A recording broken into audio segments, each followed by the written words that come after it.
Sa korte na tayo magharap-harap. Ang problema kasi dito, patay na patay ka pa rin sa kanya. Kahit anong gawin mo, ako pipiliin niya. Kasi ako yung mahal niya, kaya pwede ba tigilan mo na si Christy? Sa akin si Jeremy at sa akin si Christy. Patay.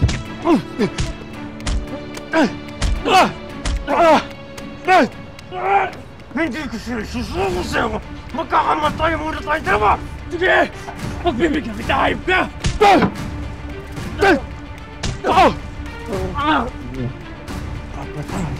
Para matapos na yung problema ko. Huwag sana kayo magalit sa akin, ha? Pero, bakit niyo po ba tinutulungan si Sir Leon na pigilan si Christy? Time ko lang na makaalis si Christy. Imposible na naman na in time hindi siya makakalimutan ni Leon. And then by that time, pwede akong maging second mom Jen. And I have the family that I always wanted. Then, bakit ka ba kasi nakipagkita pa kay Leon? Kasi pagod na ako sa pagmamanipula niya sa atin. Ano, kaya kailangan makipagpakulugan ka? Aray, oo! Kakampi mo ako dito eh. Bakit sa akin ka nagagalit? Christy, you. Si Jordan, ginalit niya ako kung ano-ano sinabi niya tungkol kay Jeremy. Naampunin daw niya. Here I am trying to find the best lawyer for you. Tapos wala kang ginawa kundi sirain yung kaso mo. Do you really think they will give Jeremy to you after what you did? Saan ka naman pupunta? Kay Leon. Sige, sasama ako. Kaya ko na ito mag-isa. Magmamanman lang naman ako. Wala naman ako ibang gagawin. Isa na lang yung kamay ko. Mas kailangan ko kayo para makuha ko yung anak ko. Isama mo tong si Soro. Sige. Gets ko yung galit mo kay Jordan, but you can't let it overcome you. Pwede niyang gamitin yon against you. Alam mo kung mananahimik ako, si Jordan ang paniniwalaan niya. Samahan na lang kita. Hindi na, dito ka lang. Gulo ko to eh. Kaya ako lang aayos na to. Leon!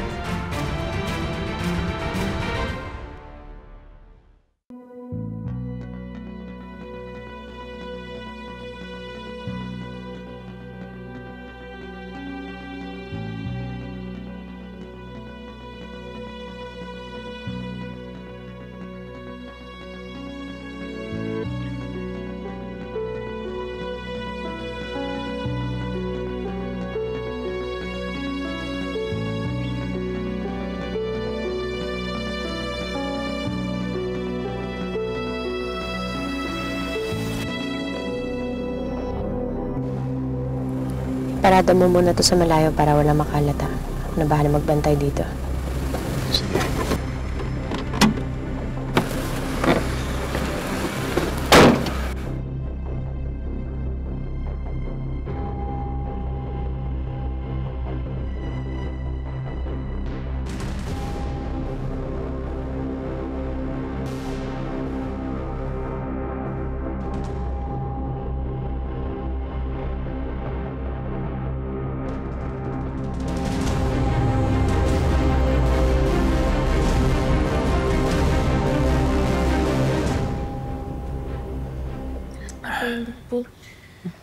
Thank you, anak, ha. And Alam mo, Jordan, gusto ka talaga nilang makita, lalo na yan si Tori. oo nga eh. Pasensya ka na, anak. Sorry, ha. Ma, I'm sorry. Okay lang, Jordan. Kaya lang sana, sa susunod, ay mag-isip ka muna ng maraming beses bago ka kumilos. Alam mo, meron tayong mga batang inaalagaan dito.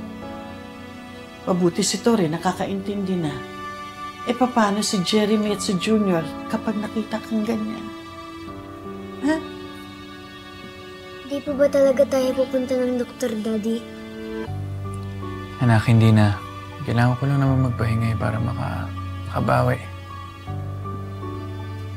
Anak, ako na munang bahala sa daddy mo.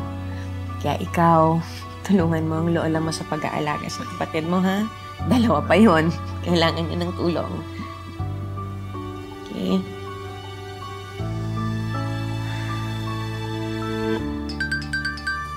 Sorry po, Daddy. Okay lang. Ano, Christy? Christy? Sino yan? Kasi si Leon nasa labas daw. Oh. Gustong makipag-usap eh. Samahan kita. Hindi na, Jordan. Ako nang sasama kay Christy. Pero ma, Hindi ko naman pababayaan saktan niya si Christy, no? Alam nyo, sorry po, pero walang sasama sa akin. Kailangan ko tong gawin mag-isa. Kasi this is between me and Leon. Kausapin ko lang siya. Excuse me.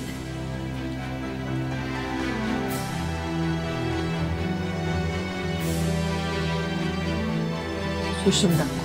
Sige, ma.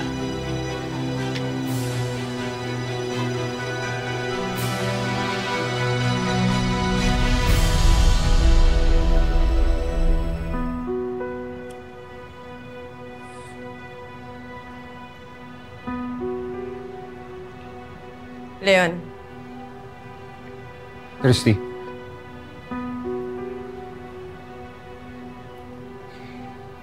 Gusto ko lang sanang linawin sa yung lahat. Hindi ko alam kung anong nakarating sa'yo. Pero si Jordan talaga yung nagtulad sa akin para magalit ako. Aampunin daw niya yung anak ko. Naapelido daw niya yung gagamitin ni Jeremy. Na gusto niya ako mabura sa buhay niyo. Yun ang gusto niya. Ano? Maliban na lumaban ako? Na pinaglaban ko yung karapatan ko sa anak ko? pinaglaban lang din kami ni Jordan. At bakit? Siya lang ba may sinabi? Ikaw, wala kang ginawa para galitin din siya? Siyempre siya yung kakampihan ko. Oo!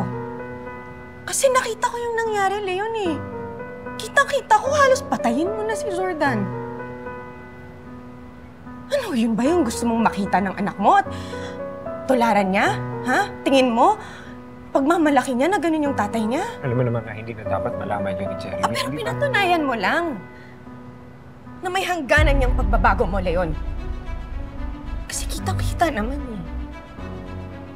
Kaya mo pang maging violente, kaya pang pumatay. At hindi ko hahayaang kalakihan yan at matutunan yan ng anak ko. Hindi pwede. Ano sinasabi? Ano gusto mo sabihin sa akin? Ha? Gusto mo magharap sa korte, hindi ba? Sige. Handa na. Dahil binigyan mo lang ako ng matibay na ebidensya laban sa'yo.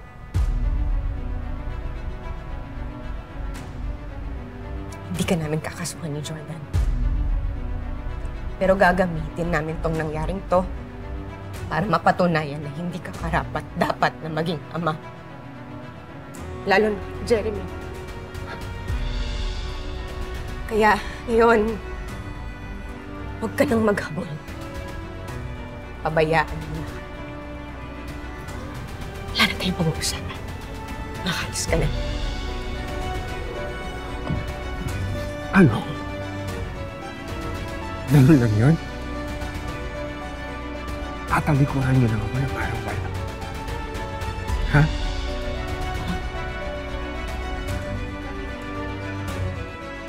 Binago ko yung buong pagkatao ko. Hindi lang para sa'yo, hindi lang para kay Jeremy at sa buong pamilya mo. Tapos ano? Sa isang pagkakamaling yun, ilalay niyo sa akin yung anak ko. Dahil yun, hindi ko na kayang magkamali. Huling beses na nagkamali ako, anong nangyari? Ha? Di ba nawala si Tori at si Billy? Kaya ngayon, lahat ng desisyon ko, ang iniisip ko lang, yung ikabubuti nila, yung mga bata, yung kaligtasan nila, Leon.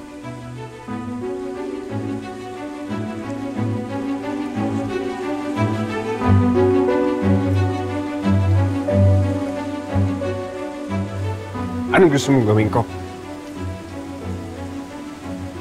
Lumuhod? Magmakaawa sa'yo. Ha? Magmakaawa. Tawag mo nang kunin sa akin si Jeremy at ilayo. Christy, yun ba gusto mo? Leon, tumayo. Yung ba yung gusto mo? Tama na, tumayo ka dyan. Yung ba yung gusto mo? Yung ba yung gusto mo? Aray ko, Leon, nasasaktan ako. Yung ba yung gusto mong gawin ko? Ano? Leon! Ha? Leon, masakit! Anong sabihin mo lang sa akin, Jeremy? Sige na. Ano ba? Ano ba? Bakit mo sinasaktan ng anak ko? Umalis ka na dito habang nakakapagtimpi pa ako, Leon, ha? Leave! Leave! Ma. Ma, hindi ka naman ho sinasadyang saktan si Christy. Pero nagmamakaawa ko sa'yo. Sa'yo na lang. Pakiusap. Huwag yun namang ilayo sa akin yung anak ko. Alam niyo naman na nagbagong buhay na ako. Na binago ko yung pagkatao ko. Hindi lang para kay Christy. Kundi na rin para sa buong pamilya mo na alam mo naman na mahal ko yun. Saka pakiusap. Sige na, pakiusap. Huwag mo ilayo sa akin, anak ko. Anong pinapalabas mo, Lady? Ha? Na inaapi ka ng anak ko? Hoy, baka nakakalimutan mo. Malaki ang kasalanan mo sa anak ko. Sinira mo ang buhay niya, niloko mo siya, sinaktan mo siya ng paulit-ulit. Ngayon, milagro na nandito ka pa sa buhay namin. At yon dahil pinatawad ka ng anak ko. Ma, alam mo naman na pinilit ko talaga magbagong buhay na baguhin yung sarili ko. Kaya nga pati ako nabilog mo ang ulo ko. Alam mo ba, Leon? Ilang beses din akong kumampi sa'yo dahil ang buong akala ko ay ibang-iba ka na kesa sa dati. Pero mali pala ako. Magaling ka lang magtago ng pagkatao mo, pero hindi ka talaga nagbago. Now, you leave this house! Malis ka dito!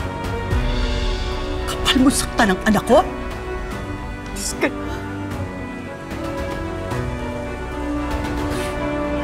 Get out! Tatawag ako ng pulis! Tama na.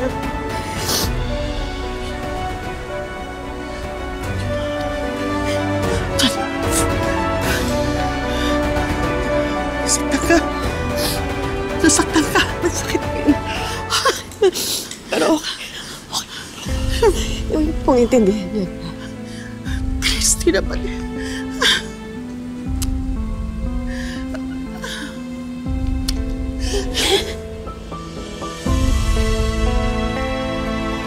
Sigurado ka ba, anak, na wala nang masakit sa'yo? Wala naman po talagang masyadong masakit, ma. Okay lang naman po ako.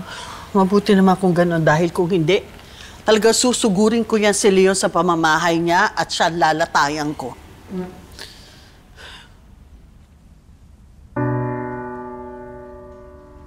Ma, maraming salamat po sa pagtanggol niyo sa akin kanina.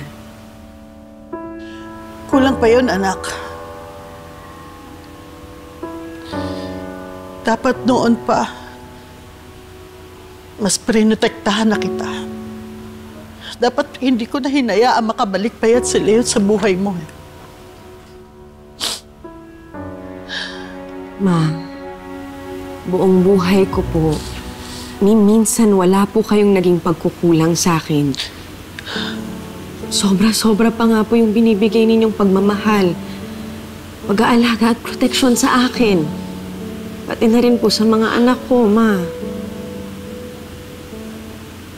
Kaya ako dapat ang bumawi sa inyo, ma. Sa dami po ng nagawa niyo para sa amin. Anak, tandaan mo ito. Masaya ako kapag nakikita ko kayong mag-iina na masaya din. Yun lang. Basta pagdating natin sa Amerika, gagawa po tayo ng mga bagong memories kasama ang mga apo ninyo.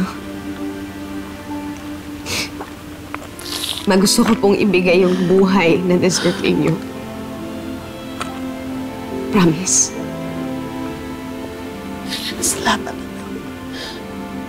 Salamat.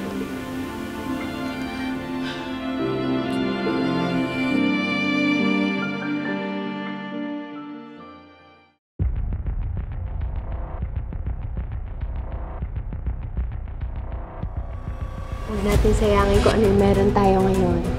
Tayong tatlo ng anak natin, we belong together. Tayo na ang pamilya ngayon. Ako ang ama ni Junior. May nangyari sa aming dalawa niya ni Shaira. Ito ang DNA result ni Jeff at ni Junior. Sila ang tunay na mag-ama. Asawa mo ako, Jordan! Ginawa ko lahat para mahalin mo ako! Itigil mo na ito! Isipin mo yung anak mo! Isipin mo si Junior! Kailangan ka niya! Hanggat hindi ko nakukuha yung anak ko, magdudusa din si Jordan.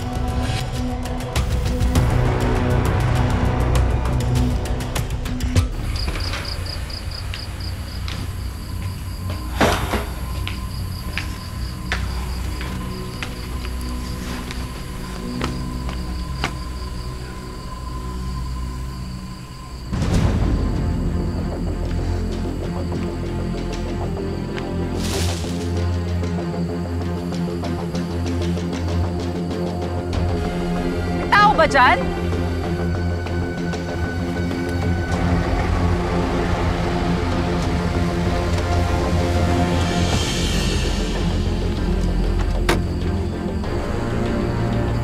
Leon, kamusta? Leon, kinakausap kita!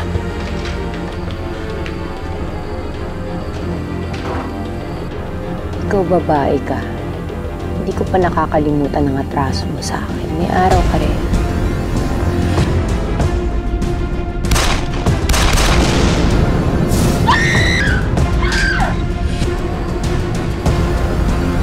Ngayon si Christy at Jordan. Nakakatawa yung mga bata, no? Si Jeremy tsaka si Junior, di mo na talaga mapaghiwalay. Parang mag-best friends na, kaya alam mo, kampante ako na hindi masyadong malulungkot yan si Jeremy pag umalis na tayo. Christy, alam ko malaking pagbabago para sa inyo pagsama sa amin sa US. Pero pangako, Christy, I will make it all worth it. Babawi ako sa lahat ng pagkukulang ko sa'yo. Hinding-hindi na kita iiwan. Mabubuo na ulit ang pamilya natin na mas malaki, mas masaya. At si Jeremy, mamahalin ko na parang tunay kong anak. Alam ko naman na kaya mo yung gawin, Jordan. After all, ikaw ang nagpalaki kay Junior. Kaso lang, ngayon ka lang talaga yung kinahantungan ng usapan namin ni Leon. Sana ba ng araw, Jordan, magkaayos-ayos ulit ang lahat? Kahit para kay Jeremy.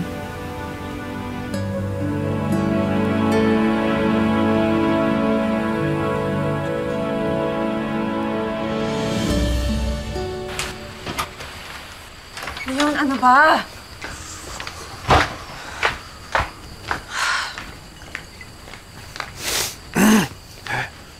So, I take it, hindi maganda yung pag-uusap niyo ni Christy, kaya ka nagkakaganyan. Ano? Sasabihan mo din ako na dapat hindi na ako pumunta kay Christy dahil wala naman ako mapapala. Oo, wala akong napala. Mas lalo nang tumigas yung puso ni Christy sa akin. Alam mo, dapat talaga kinuha ko na si Jeremy. Tapos umalis tayo malayo para hindi na makita ni Christy yung bata. Dapat yun ang ginawa ko. Leon, yan, amin yan. May tama ka na kaagad. Hindi makakatulong yan sa'yo. Ano? Ngayon, isasantabi nila ako dahil buo na yung pamilya ni Christy at Jordan. Hindi ako papayag. Dapat maranasan ni Christy kung paano mawala yung anak niya sa kanya. Hindi ako papayag na gano'n ang mangyari. Leon, tama na. May tama ka na. Tama na! Hindi ako papayag!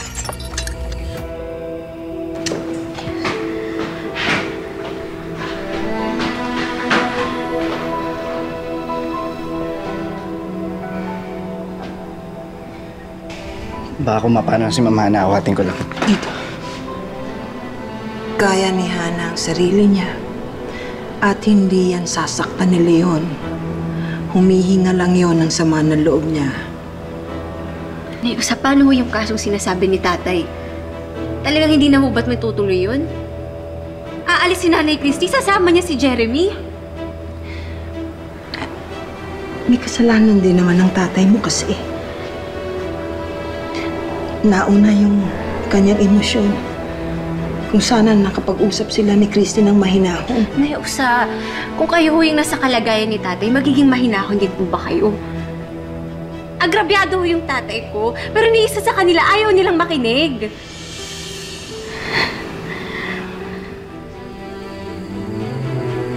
Huwag kang magwawala dito. Maririnig ka ng mga kapitbahay. Wala akong pakialam! Ako may karapatan kay Jeremy, hindi yung Jordan na yon. Dahil ako ang tatay niya. Naiintindihan mo yun? Tama ako na. ang tatay ni Tama Jeremy! ka na! Tama na, Leon! Ano ba? Tama na! Pumasok na tayo. Hindi ako papayag. Pakalma ka muna.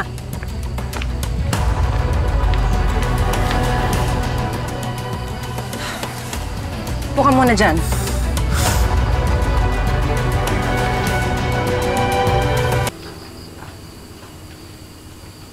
Pwede may paulo ng tatay mo. Bantayan mo muna, ha? Huwag mo siya paalisin. Intindihan mo? Sige po, Ma. Muna na muna ako.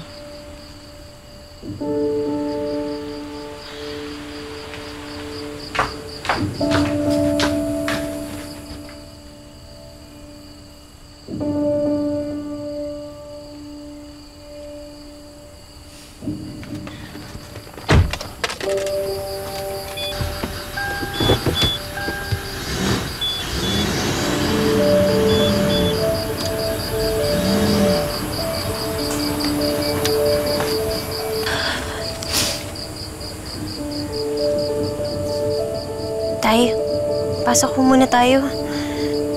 Sige na, anak. Lalo na muna. Papahangin lang ako.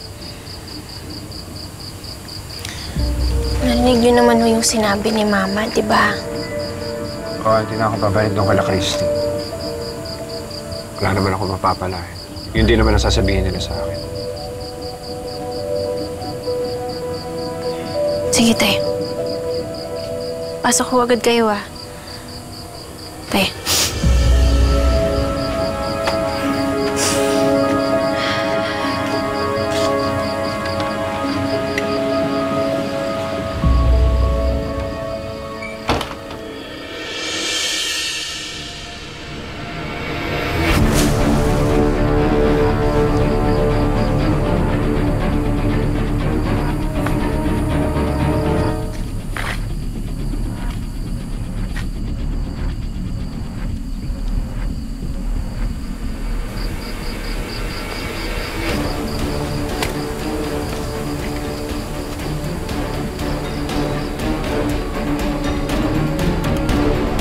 Tao ba dyan?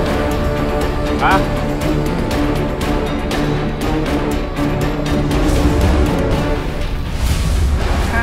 Ay, Usa! Halika, pasok. Jackpot. Makikiusap sana ako sa'yo na kung maaari, kumbinsihin natin si Christy na pagbigyan si Leon. Pagbigyan saan? Na magkasama yung mag-ama, na makapagpaalam ng maayos bago sila magkahiwalay. Kailangan makuha natin si Junior na ligtas. Pag umarang yung Jordan, mas may dahilan na ako para patayin na siya. Kung mauunahan mo. Kamusta nang pakiramdam mo, Jordan? Okay naman ako, magpapahinga lang ako. Nandito naman si Mama. Okay, sige. Basta magdi-dinner tayo sabay-sabay. Okay, I'll see you soon. I love you. I love you.